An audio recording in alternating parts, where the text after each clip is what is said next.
जिल्ह्यातील आमगाव पोलिसांना मोठे यश मिळाले आहे। 21 ऑगस्ट रोजी सायंकाळी 6:30 वाजता जगनाडे चौक आमगाव येथे पोलिसांनी मोठी कारवाई केली। आमगाव पोलिसांनी एका अवैध दारू वाहतूक करणाऱ्या आरोपीला पकडले असून त्याच्याकडून 2,23,440 रुपये किमतीची गोवा कंपनीची 35 पेट्या भारतीय दारू जप्त करण्यात आली आहे। तसेच 15 लाख रुपये किमतीचा महिंद्रा गाडी जप्त करण्यात आली आहे। ही कारवाई पोलीस अधीक्षक गोरख भामरे, अतिरिक्त पोलीस अधिकारी नितीन चोपकर व पोलीस कर्मचारी विनोद उपराडे यांच्या मार्गदर्शनाखाली करण्यात आली।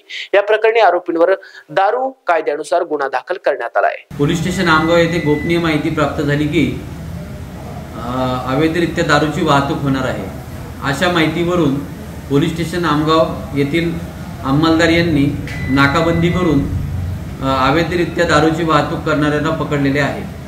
या कारवाईमध्ये इंग्लिश दारू गोवा याचा 2,23,440 रुपयाचा मुद्देमाल एकूण 35 पेटी, त्याचप्रमाणे महिंद्रा XUV गाडी 500 किमती 15 लाख रुपये असा एकूण 17,23,440 रुपयाचा मुद्देमाल आमगाव पोलिसांनी या अवैध दारूच्या कारवाईमध्ये जप्त केलेला आहे।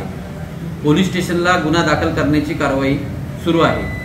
ही कारवाई माननीय पोलीस अधीक्षक साहेब गोरख भामरे साहेब, माननीय अप्पर पोलीस अधीक्षक साहेब अभय डोंगरे साहेब आणि SDPO